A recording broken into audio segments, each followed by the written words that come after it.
दोस्तों नमस्कार। आप सभी का हमारे इस YouTube चैनल में बहुत बहुत स्वागत है। मेष राशि वाले मेरे मित्रों, आज का यह वीडियो देखने के बाद आप खुशी से झूठ उठाएंगे।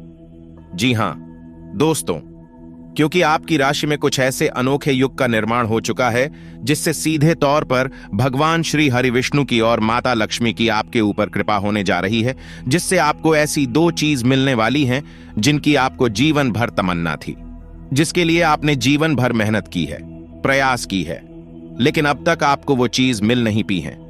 जी हां दोस्तों, हमारा यकीन मानिए कि उनमें दूसरे नंबर की जो चीज है वो आपको इतनी अधिक खुशी देगी, आपको इतना अधिक सुख देगी कि जिसके लिए आपने सपना में भी कभी सोचा नहीं होगा।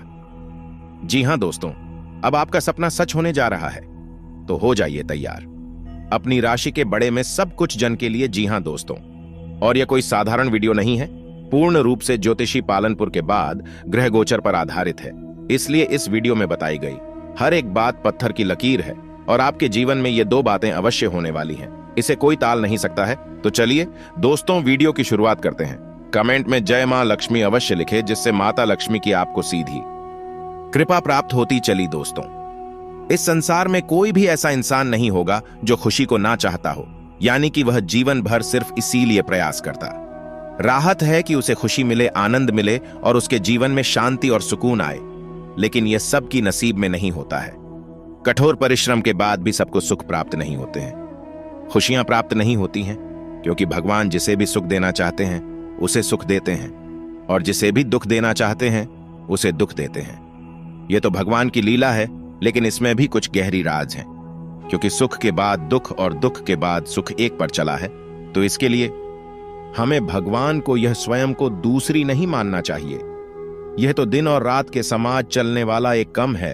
तो दोस्तों, जो भी कुछ हमारे जीवन में घाट रहा है उसे भगवान की लीला मानकर या भगवान की इच्छा मानकर स्वीकार कर लेना चाहिए और जीवन में आगे बढ़ जाना चाहिए। दोस्तों, इस बात को समझने के लिए हम आपको एक बहुत ही सुंदर कहानी सुनने जा रहे हैं। कहानी से आपको बहुत बड़ी सीख मिलेगी। तो दोस्तों, कहानी कुछ इस प्रकार है। एक बार एक नाविक कुछ यात्रियों को नदी से पार कर रहा था, जिन यात्रियों में एक साधु महात्मा भी बैठे हुए थे।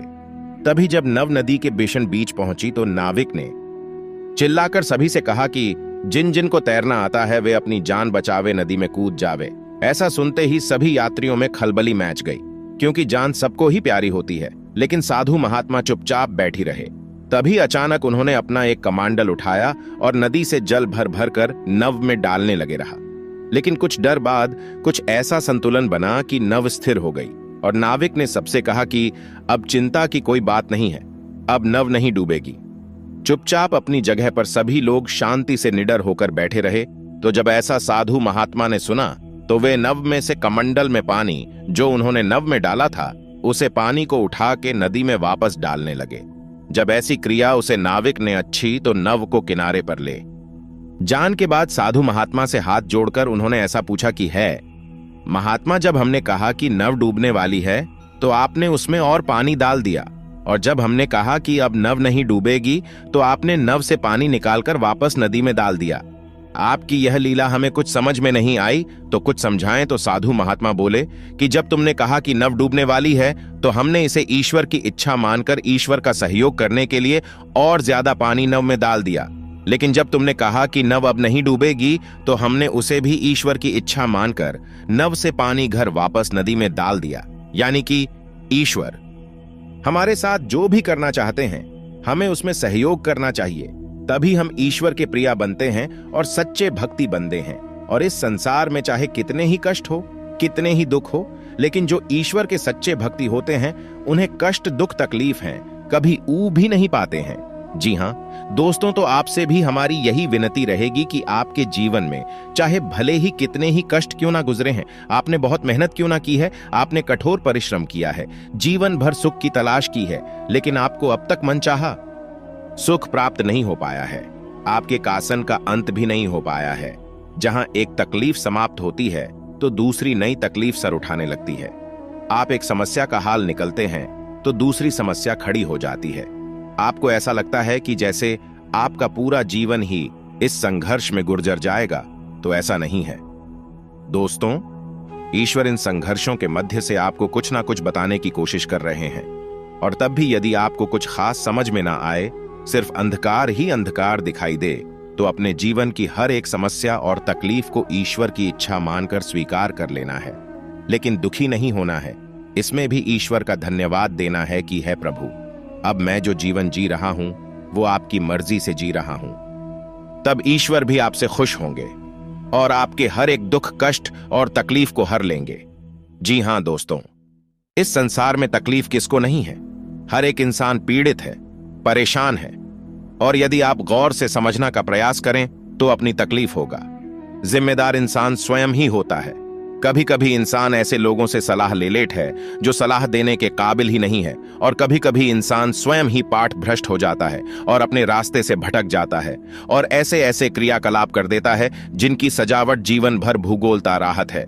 फिर वह कभी ईश्वर को दोषी मानता है, कभी भाग्य को दोषी मानता है। लेकिन इंसान यदि सतर्क होकर चली और भगवान की भक्ति में डूबा रहे, पर ईश्वर को याद करते हुए अपने हर एक कर्म को ईश्वर को समर्पित करता चले, तो उसे कभी कष्ट होगा ही नहीं, क्योंकि ईश्वर किसी के दमन में कष्ट नहीं डालते हैं।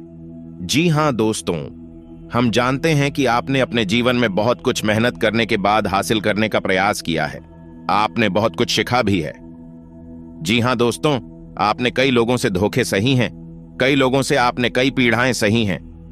बाद में आप लोगों का सही आकलन करना भी सीख गए हैं। अब आप किसी पर अंधविश्वास नहीं करते हैं। लेकिन हम आपको एक बार फिर से सटक करना चाहते हैं कि आपको 2-3 गलतियां हैं जिन्हें लगातार दोहराने की आदत है, तो आज नहीं तो कल आप उसे फिर दोहराएंगे। तो आपको उन आदतों को त्याग देना होगा, तभी आपके जीवन में उन्नति और तरक्की होगी, आपके जीवन में विकास आएगा। जी हां दोस्तों, क्योंकि ईश्वर चाहे जितना ही आपके पक्ष में हो, आपको सब कुछ देना चाहे, लेकिन आप यदि लेने को ही तैयार नहीं होंगे तो ईश्वर आपको कुछ भी नहीं दे सकते। जी हां, याद रखिए कि ईश्वर स्वयं कभी आपके रास्ते में आकर कुछ भी आपको नहीं देंगे।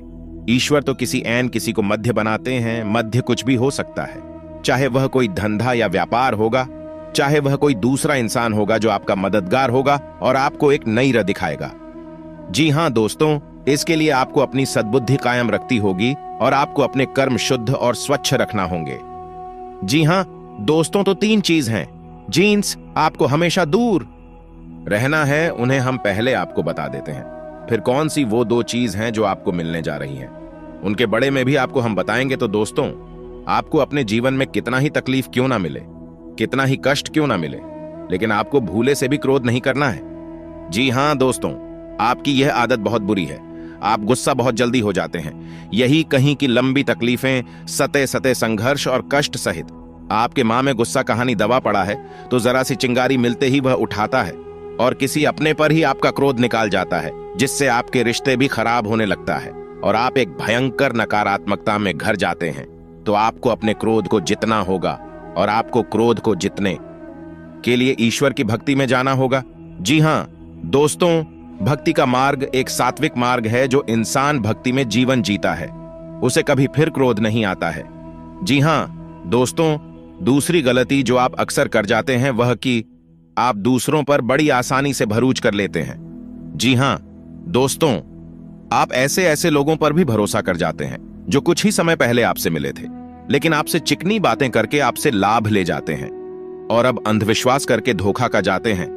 तो अब आपको किसी के ऊपर भी भरोसा करने से पहले, यह बहुत बड़ी जिम्मेदारी देने से पहले बहुत विचार कर लेना है और सोच समझ कर ही उसके पुराने कर्मों का हिसाब करते हुए ही उसे पर भरोसा करना है और उसे कोई बड़ी जिम्मेदारी है। जी हां दोस्तों, और तीसरी और सबसे बड़ी गलती आप यह कर जाते हैं कि आपके जीवन में जो भी कुछ चल रहा है आप उसे दूसरों को बता देते हैं, चाहे वह अच्छा समय हो, चाहे वह बड़ा समय हो, चाहे आपको सफलता मिले या असफलता मिले, धन लाभ और रुपया पैसा आए या जाए, आप सब कुछ दोस्तों को, अपने मित्रों को, अपने रिश्तेदारों को, अपने परिवारजनों को बताने लगता है।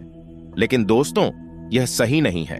आपको अपने जीवन के बड़े में सारे राज दूसरों को नहीं बताने हैं, चाहे कोई कितना ही भावनात्मक रूप से आपसे जुड़ा क्यों ना हो। दोस्तों, हमारे पूर्वजों ने भी हमसे कहा है कि जो जगत और मंत्र, इसका मतलब यह हुआ कि हमारे जीवन में जो भी घटनाएं चल रही हैं, जो भी घाट रहा है, हमें जो मिल रहा है, जो हमसे छट रहा है, वह केवल हमारे तक ही सीमित होना चाहिए।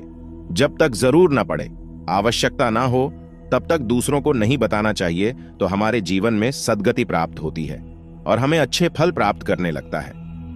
जी हां दोस्तों, याद रखिए, दोस्तों की हमसे जलने वाले भी हमारे बीच ही होते हैं, हमारे अपनों में ही छुपी होते हैं। और हम तो यहां तक कहेंगे कि हमारे सबसे बड़े दुश्मन भी हमारे अपनों में ही छुपी रहते हैं।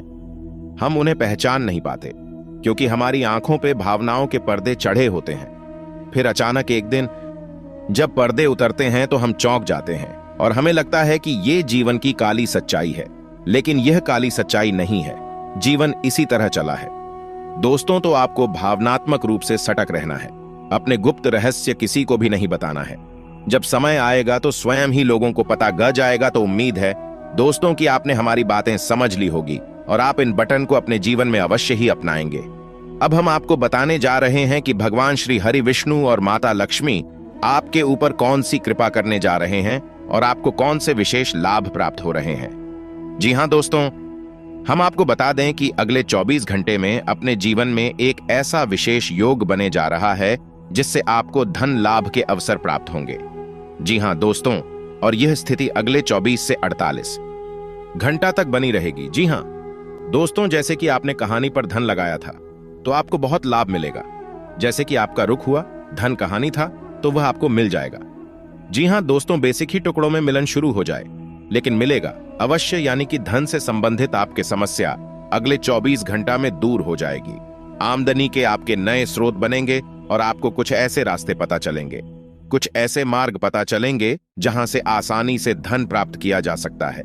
जी हां दोस्तों, जब ईश्वर देने पर आते हैं तो हमें राष्ट्रीय स्वयं ही मिल जाते हैं या फिर कोई ना कोई मध्य बनकर हमारे रास्ते में ए जाता है।